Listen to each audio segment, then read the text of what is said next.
lors de notre dernière conférence de presse, nous présentions les projets de loi, les 4 projets de loi du président de la République.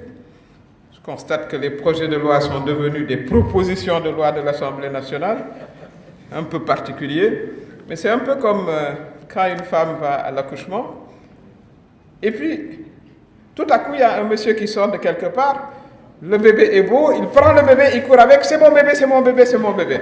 Non, il y a eu un père avant, donc voilà, mais tout cela, tant que ça reste dans le cadre du jeu démocratique, on peut en sourire. Mais en tout cas, le président de la République tient énormément à faire avancer la démocratie.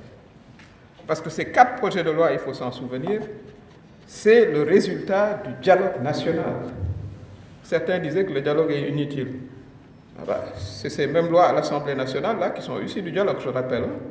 Qu'elles soient comprises comme des projets de loi ou comme des propositions de loi, elles sont issues du dialogue national. Donc le dialogue a beaucoup de vertus.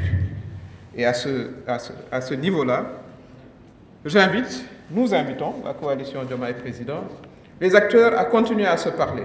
Et nous saluons justement ce que le président de la République a commencé et qu'il continue à faire. Et nous l'encourageons à être dans cette posture de dialogue permanent.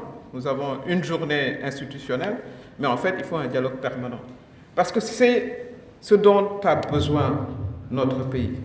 Nos pays ont plusieurs urgences concurrentielles. Je l'ai dit, l'élimination de la pauvreté, l'accès de nos populations à la santé, à l'éducation, nos jeunes à l'emploi, à la formation. On doit industrialiser, moderniser nos secteurs. Mais pour le faire, il nous faut nos meilleurs cerveaux, d'où qu'ils viennent, y compris de l'opposition, s'ils ont des propositions importantes, de la société civile, de ceux les chercheurs, les femmes, les jeunes.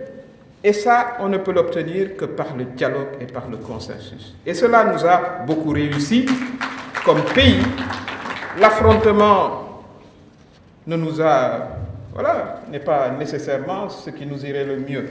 Et les Sénégalais, de toute façon, se passeraient d'affrontements et de crises institutionnelles. En tout cas, nous, au niveau de la coalition Diomaye Président, c'est la philosophie et l'approche que nous avons. Nous avons des convictions fermes, bien sûr, puisque nous avons le plan Sénégal 2050, qui porte la signature du président de la République,